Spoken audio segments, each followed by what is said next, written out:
Mummy जी, रक्षाबंधन आने वाला है तो मैं सोच रही हूँ आज शाम को मैं अपने मायके चली जाऊँ। बहू, तुम्हारा दिमाग खराब है क्या? आज कितनी तारीख है? 16 तारीख है ना? आज 16 तारीख है और रक्षाबंधन कब है? 19 तारीख को। इतनी जल्दी जाने की जरूरत क्या है? कान खोल के साफ साफ सुन लो, इतनी जल्दी तुमको जाने की जरूरत नहीं है। संडे को चली जाना, संडे को जाना और मंडे को वापस चली आना, समझ गई? रक्षाबंधन क्या आ गया है, भाई के लिए पागल हो गई है। बहुत जानते हैं तुम्हारे भाई बहन का प्रेम। अगर तुम्हारे भाई को इतना ही प्रेम है तो चले आए यही आ जाए अपनी बहन के लिए, लेकिन नहीं, यहाँ आएंगे तो पैसे रुपए खर्च होंगे ससुराल में। क्यों खर्च करना चाहेंगे तुम्हारे भाई? बहुत बड़े दरिद्र के पोच हैं, सब हम जानते हैं। ठीक है मम्मी जी, आप कह रही हैं तो हम नहीं जाएंगे। जाओ, अच्छा खाना बनाओ सबके लिए। तुम्हारी चाची भी आई हुई है। और सुन लो जरा, मिर्च थोड़ा कम डाला करो। जानबूझ के मिर्च डालती हो क्या? कल खा लिए, मेरे पेट में बहुत जलन हो रहा था। कम डाला करो, समझ गई? मम्मी जी, आप ही तो कहती हैं थोड़ा स्पाइसी बनाया करो। अब स्पाइसी कह दिए, इसका मतलब तुम मिर्चा कस कस में डाल दोगी। बस हम इतना जानते हैं, कायदे से बनाया करो, थोड़ा ध्यान लगा के बनाया करो। ध्यान तो पता नहीं कहीं और रहेगा। खाना बनाने में तो मन लगता ही नहीं है। आप यहाँ पे खड़ी मत रहो, जाके खाना वाना बनाओ, समझ गई?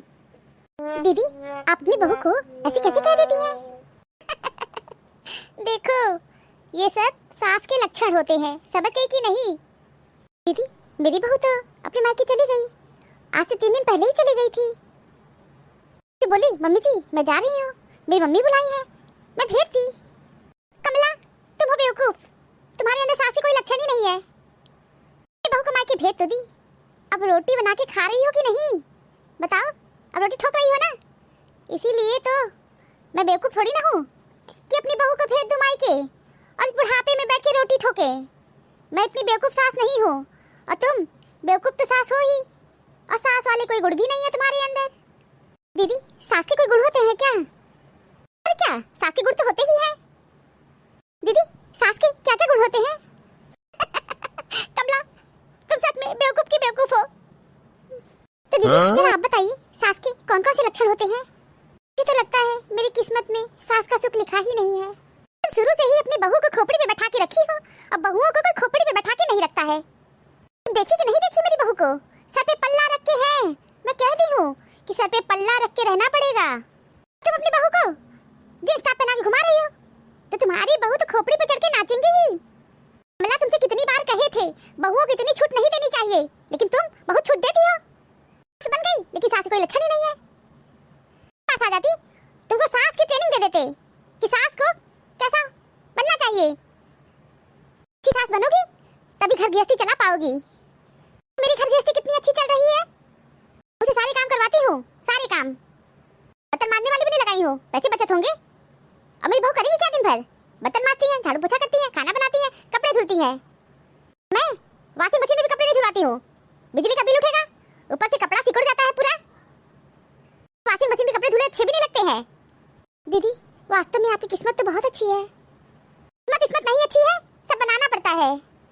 शुरू से ही बेवकूफ टाइप की थी, तो बहुत होशियार बनती थी, लेकिन बेवकूफ सास निकली। दीदी आप ही बता दीजिए, होशियार सास कैसी होती है? सुनो, होशियार सास वो होती है, सबसे पहले तुम एक काम करो कि बहू की किसी भी बात को मानो ही मत।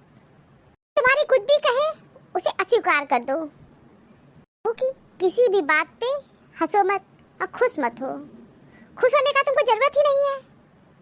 तुम हो हर बात पे अपनी बहू के साथ ही करती रहती हो। और दीदी, और कौन से लक्षण होने चाहिए? ये तो बहुत सारे लक्षण हैं। दूसरा काम तुमको ये करना है कि अपनी बहू के काम में कमी निकालना है, हमेशा कमी निकाला करो। कि किसी भी काम से खुश तुमको होने की जरूरत नहीं है। ये नहीं कि बहुत अच्छा कर दी तो तुम दांत चिहाड़ने लगो, दांत चिहाड़ने की जरूरत नहीं है। कैसी भी कंडीशन हो, तुमको खुश होना ही नहीं है। इसमें तुम ये दिखाया करो कि तुम अपनी बहू से नहीं खुश हो। ठीक है दीदी, अब हम ऐसा ही करेंगे। आगे सुनो, अभी सास के बहुत सारे लक्षण हैं। अरे मैंने तो डायरी में नोट कर लेती तो अच्छा रहता। दीदी सबको याद हो जा रहा है। तो सुनो, तीसरा लक्षण ये है, हमेशा भाव को तान के रखना और माथे पे बल देना। गुस्से में तुमको रहना है, इतना तो भूल के भी मत। हमेशा ये दिखाना है कि तुम अपनी बहू से बिल्कुल भी खुश नहीं हो। लड़ाई झगड़ा के लिए कोई न कोई बहाने ढूंढा करो, यही तुम्हारा सबसे बड़ा टैलेंट होगा। लड़ाई झगड़ा के लिए हमेशा सिचुएशन तैयार कर लिया करो। कमी तुमको निकालना है, हमेशा कमी निकालोगी तभी लड़ाई झगड़ा होगा, तो कमी तुमको निकालना है। बहू के किसी भी काम से तुम खुश होना ही मत, कभी खुश मत होना। अच्छा दीदी, मान लीजिए मेरी बहू घर के सारे काम कर दी और अच्छे से कर दी है, तब मैं क्या करूंगी? तुमसे कहे ना कमला कि बस तुमको कमी निकालना है तो कमी निकालना है। कमी निकालने वाले कमी निकाल ही लेते हैं। लड़ाई झगड़ा करना होता है ना, वो लड़ाई झगड़ा कर ही लेते हैं। सबसे बड़ा टैलेंट है और तुम्हारे ऊपर ही निर्भर करता है कि तुम अपना कितना टैलेंट दिखाती हो। तो दीदी हम तो यही पूछ रहे हैं आपसे कि मेरी बहू मान लीजिए घर के सारे काम बहुत अच्छे से कर दी और कोई कमी भी नहीं है, फिर कैसे कमी निकालेंगे? बेवकूफ कमला, तुमको वही तो मैं कब से समझा रही हूँ, यही पे अपना टैलेंट दिखाना। तुम्हें कमी निकालना है, कोई न कोई कमी निकालना ही। मान लो तुम्हारी बहू बहुत अच्छे से सफाई कर दी, कमरे में 4 कोने होते हैं कि नहीं होते हैं? हाँ दीदी, घर में 4 कोना तो होता ही है। हाँ, मान लो कोई कमरा सही आकृति का न बना हो तो 3 कोना हो, वाली कोना जरूर होता है। हर घर में कोना होता है, उन कोनों को पकड़ लेना। कोने में गंदगी रहती है, जाले वाले को पकड़ लेना। जाले वाले कितना भी साफ कर दो कहीं न कहीं लगा ही रहता है, तो तुम जाले को पकड़ लेना कि देखो बहू, तुम जाला अच्छा नहीं साफ की हो, कोने में कितनी गंदगी है। इसको तुम लेकर के लड़ाई झगड़े का अच्छा माहौल बना सकती हो। हाँ दीदी, बात तो आप सही कर रही हैं, कोने में गंदगी तो बहुत रहती है, जाले वाले पे तो किसी का ध्यान ही नहीं जाता है। तो समझा रही हूँ तुमको, जाले ले पकड़ के और कोने को पकड़ के लड़ाई अच्छा कर सकती हो। भूल के भी तुम हंसना मत। ये नहीं कि कुछ अच्छा बना के दे दी, खा ली और तुम उतावली हो गई और उसी बड़बोलेपन में तुम उसकी तारीफ कर दी। तुमको अपनी बहू की तारीफ तो कभी करनी ही नहीं है। ऐसा तुम घूम फिर करके सिर्फ एक काम करोगी, लड़ाई झगड़ा के लिए एक बहाने ढूंढती रहोगी। कोई न कोई बहाना ढूंढ करके तुम लड़ाई करना, वह दोपहर शाम लड़ाई करना। लड़ाई झगड़ा करोगी ना, हमेशा अपनी बहू को डांटती फटकारती रहो। मगर ऐसा करोगी तुम्हारी बहू डर के रहेगी, और डर के रहेगी ना तो तुम्हारी सेवा खूब होगी, खूब खातिरदारी होगी तुम्हारी। दीदी, कौन कौन से लक्षण है सास के? पुरानी बात उठा के लड़ाई करना, पुरानी बात में बहुत दम होता है। हमेशा पुरानी बात उठा के खूब लड़ाई करना, मतलब कहने का है गड़े मुर्दे उखाड़ना। और गड़े मुर्दे उखाड़ोगी तो क्या होता है? सिर्फ बदबू ही बदबू होता है। इसीलिए तुम पुरानी बात को उठा करके लड़ाई किया करो।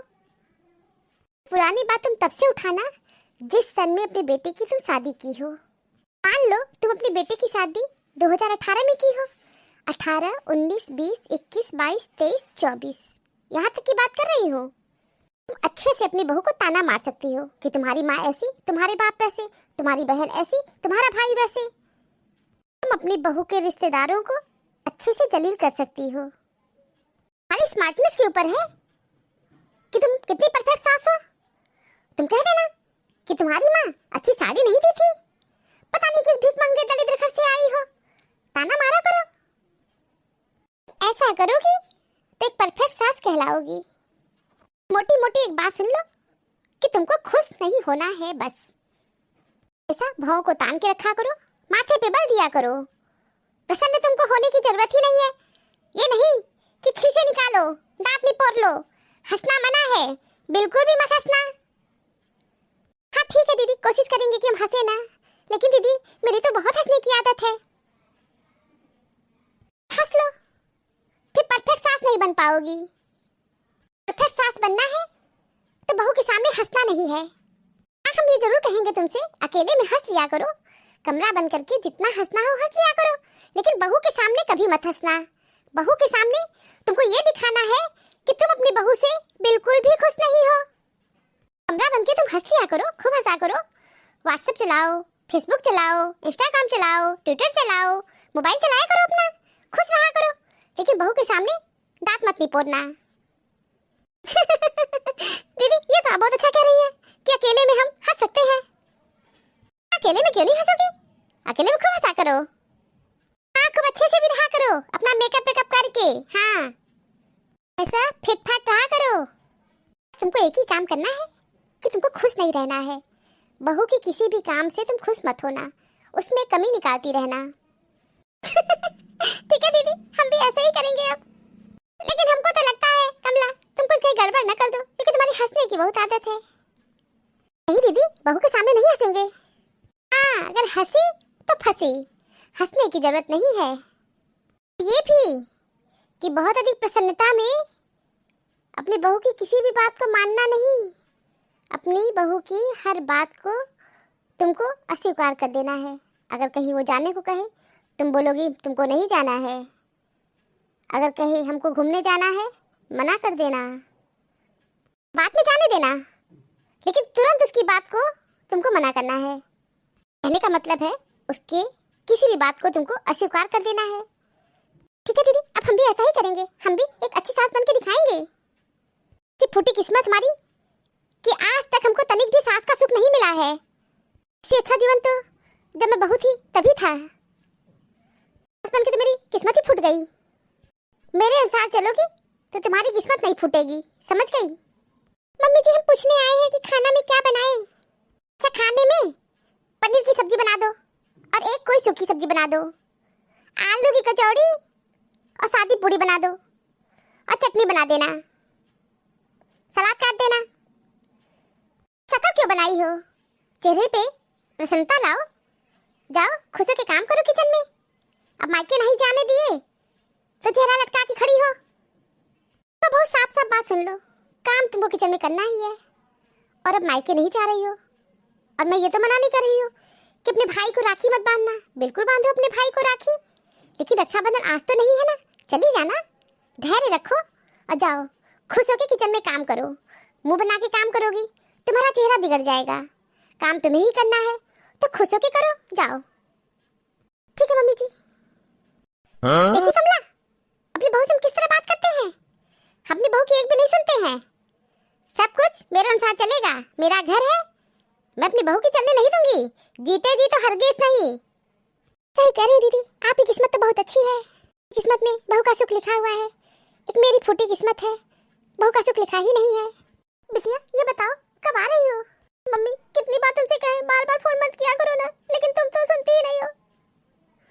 तुम जानती हो ना मम्मी, मेरी सास एक बार जो कह दी तो कह दी, वो पलटने वाली नहीं है। 4 दिन पहले नहीं आ पाऊंगी, से बात की थी, मना कर दी। बार बार फोन करके क्यों मुझे परेशान कर रही हो, और तुम स्वयं भी परेशान हो रही हो। बिटिया मैं कह रही हूँ एक बार और बात करके देखो। मम्मी मम्मी तुम क्यों नहीं समझ रही हो?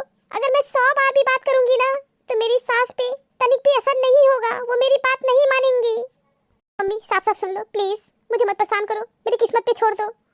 शादी करना जरूरी था ना, शादी मेरी फूटी किस्मत के सहारे मुझे छोड़ दो।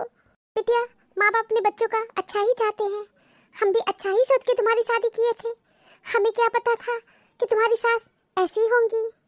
मम्मी मेरी सास मेरे किसी भी काम से खुश नहीं होती हैं, हमेशा हमेशा मेरे काम में कमी निकालती हैं। मतलब मम्मी जैसे ठान ली है कि हर काम में कमी निकालना। मैं कितने भी अच्छे से काम करती हूँ ना, मेरी सास कभी खुश नहीं होती, कभी खुश नहीं होती है। समझ रही हूँ बिटिया, मैं समझ रही हूँ। ले दो, सास लोग ऐसी ही होती हैं। मम्मी मेरी किस्मत बहुत खराब है, बहुत खराब है। मुझे अच्छी सास नहीं मिली है, बहुत गंदा घर मिला है, बहुत। पता नहीं तुमने मेरी शादी कहाँ कर दी। इससे अच्छा मेरी शादी न हुई होती तो कितना अच्छा रहता।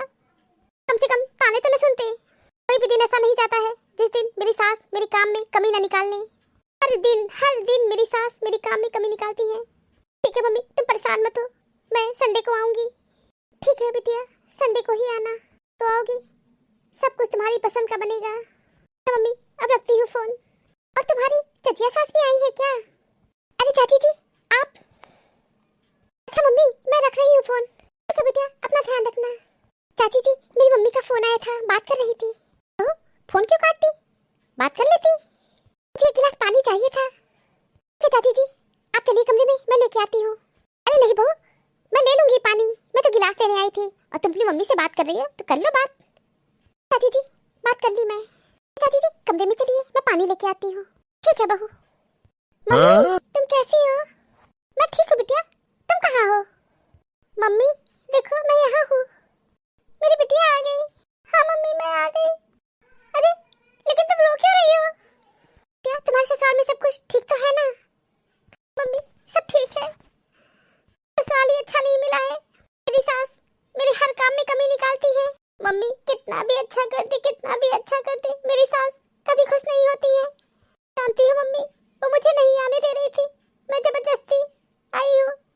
मम्मी अब मेरी बात साफ साफ सुन लो तुम, मैं उस घर में अब कभी नहीं जाऊंगी, कभी नहीं जाऊंगी। तुम मेरी शादी किस नरक में कर दी हो। सास मेरे किसी काम से खुश नहीं होती है, काम में रोका ताकि उस घर में सब कुछ तो है लेकिन मानसिक सुकून नहीं है। आज तक कोई खुशी नहीं मिली उस घर में, अब मैं उस घर में कभी नहीं जाऊंगी।